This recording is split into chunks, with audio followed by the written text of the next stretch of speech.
Hace algunos días hacíamos un devocional con Zaira, ¿sí? Que estábamos con mi esposa y con Zaira haciendo un devocional para niños. Y dentro de ese devocional había una pregunta, ¿sí? ¿Alguna vez sientes que es muy difícil hacer lo correcto? Y esa pregunta, mientras hacíamos el devocional con Zairita, me impactó a mí. Y justamente ahí hablamos del rey Ezequías, trataba ese devocional que estábamos haciendo con Zaira. Y esta pregunta me impactó porque muchas veces vemos la dificultad de hacer algunas cosas que son correctas para Dios y que tenemos que hacerlas, pero a veces parecen difíciles de hacerlas o de llevarlas adelante en nuestras vidas, ¿sí? Vamos a orar un poquito y luego vamos a leer ahí en Segunda Reyes, capítulo 18. ¿Sí? Oramos. Padre Celestial, queremos darte gracias, Padre, por este día que tú nos das. Gracias por tu cuidado tan grande sobre nuestras vidas, Señor. Padre, queremos pedirte que en tu misericordia nos ayudes a obrar conforme a tu voluntad, Señor. Que si bien nosotros muchas veces podemos ver obstáculos, metas difíciles, cosas difíciles de alcanzar, Señor, que si es tu voluntad, es lo que tú nos pides que hagamos, Señor, podamos hacerlo, más allá de las dificultades que humanamente podamos ver, Señor. Que podamos tener esa cercanía contigo, que nos ayuden a ver y a buscar lo que tú quieres que nosotros busquemos en nuestras vidas, Señor. Que podamos buscar en tu palabra, sepamos comprenderte a ti, Señor, y ver lo que tú tienes preparado para la vida de cada uno de nosotros. Tú tienes un propósito, Señor, para mi vida, un propósito para la vida de cada uno de nuestros hermanos, Señor. Y Padre, pedirte que tú nos estés ayudando, guiando, para que podamos hacer tu voluntad. Señor, bendice este tiempo que vamos a tener ahora de reflexión de tu palabra. En el nombre de Cristo Jesús. Amén. Ahí en Segunda Reyes vemos que aparece el capítulo 18, empieza el reinado de Ezequías. Y el texto dice lo siguiente, vamos a leer del versículo 1 al 7 inclusive, dice: en el tercer año de Oseas, hijo de Ela, rey de Israel, comenzó a reinar Ezequías, hijo de Acaz, rey de Judá. Cuando comenzó a reinar, era de 25 años y reinó en Jerusalén 29 años, y el nombre de su madre fue Abi, hija de Zacarías. Hizo lo recto ante los ojos de Jehová conforme a todas las cosas que había hecho David su padre. Él quitó los lugares altos y quebró las imágenes y cortó los símbolos de acera e hizo pedazos la serpiente de bronce que había hecho Moisés, porque hasta entonces le quemaban incienso los hijos de Israel, y lo llamó Neustán. En Jehová Dios de Israel puso su esperanza, ni después ni antes de él hubo otro como él entre todos los reyes de Judá, porque siguió a Jehová y no se apartó de él, sino que guardó los mandamientos que Jehová prescribió a Moisés. Y Jehová estaba con él, y a donde quiera que él salía, prosperaba. Él se rebeló contra el rey de Asiria, y no le sirvió.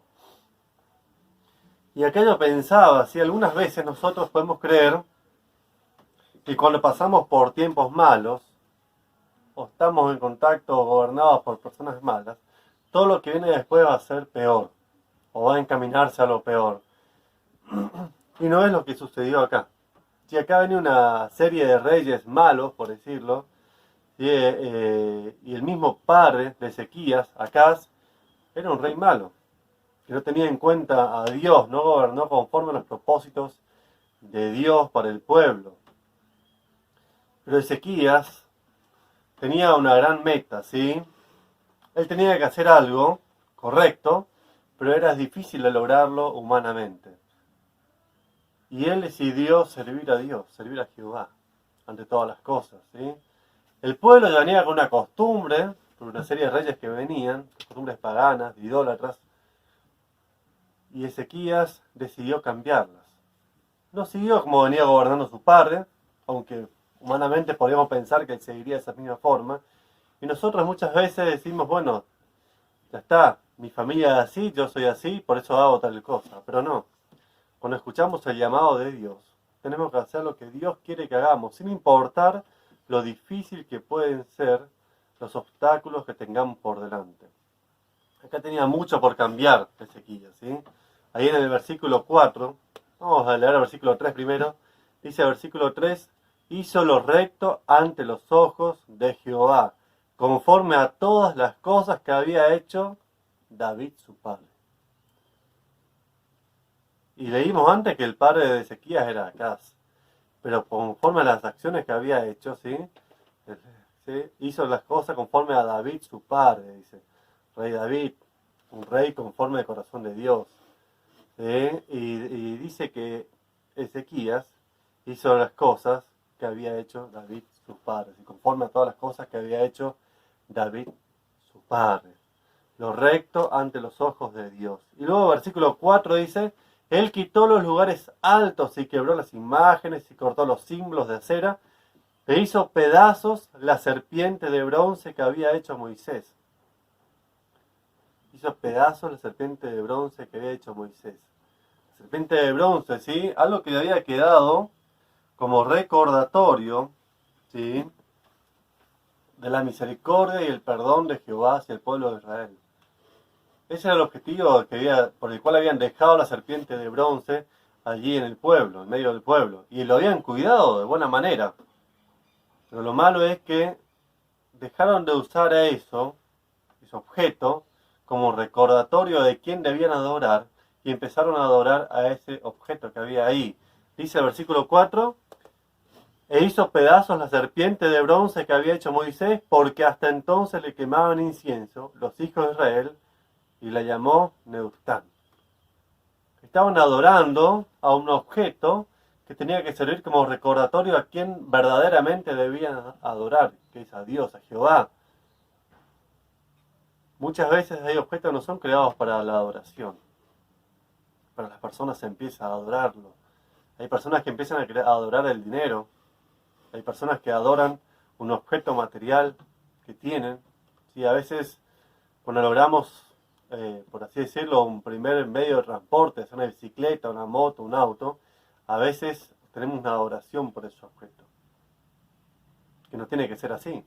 Evidentemente no tiene que ser así. Pero muchas veces objetos, cosas que no fueron creadas para ser adoradas, las terminamos adorando y terminamos dándole el lugar que debe ocupar Dios en nuestras vidas. Si acá el pueblo de Israel estaba adorando, estaba teniendo una vida idólatra, este pueblo de Judá estaba idolatrando lo que no tenía que idolatrar. Solamente tenía que glorificar a Dios, pero no, estaba dando el lugar de Dios a otros objetos. Versículo 5 dice, en Jehová Dios de Israel puso su esperanza. Y añade, ni después ni antes de él hubo otro como él entre todos los reyes de Judá. En Jehová Dios de Israel puso su esperanza. Este es un desafío que tiene usted, que tengo yo, en el cual debemos depositar nuestras esperanzas. No en nuestras capacidades, como había muchos reyes que venían depositando en sus capacidades y lograban conquistas, ¿sí? Vemos al rey de Asiria, ¿sí? Poderoso. Después Sennacherib invade Judá, poderoso, y Sennacherib cree que todo lo que lograba era por sus propias fuerzas, por sus medios, por su poderío. Pero dejó de reconocer que Dios era el que lo permitía que le haga eso. Acá vemos a alguien que deposita su confianza y su esperanza en Jehová, en Dios. No en sus fuerzas, no en lo que él podía hacer. Deposita su esperanza en Dios. Dice el versículo 6, porque siguió a Jehová y no se apartó de él, sino que guardó los mandamientos que Jehová prescribió a Moisés. Y Jehová estaba con él, y a donde quiera que salía, prosperaba. ¿Sí? Y Jehová estaba con él, y donde quiera que salía, prosperaba. Sí, eso es lo que estaba pasando con la vida de Ezequías. Él había decidido honrarle a Dios en su vida, sin importar los obstáculos que había.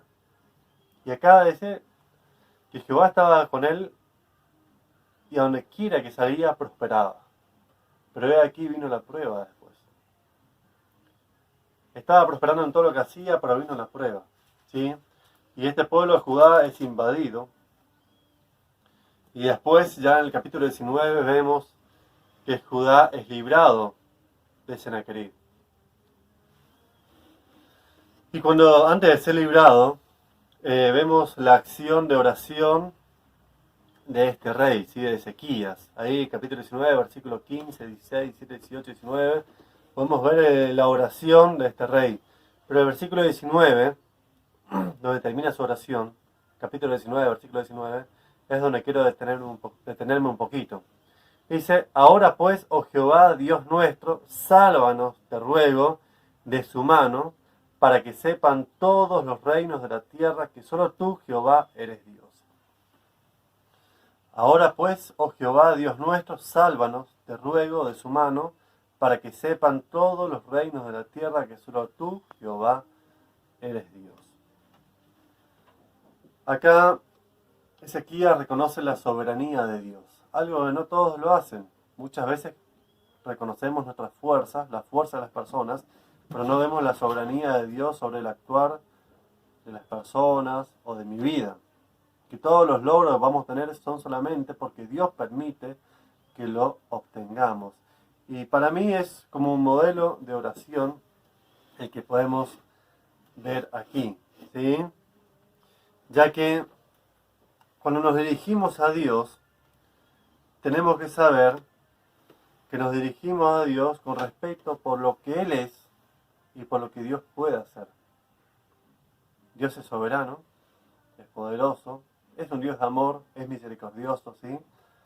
Y Él puede obrar en maneras maravillosas, y maneras que nosotros muchas veces no logramos entender, como por ejemplo, el mayor ejemplo del amor de Dios, que es difícil de entender, es el hecho de que nosotros, en nuestros pecados que vivimos, haya enviado a Cristo Jesús a morir, a pagar el precio que nosotros teníamos que pagar.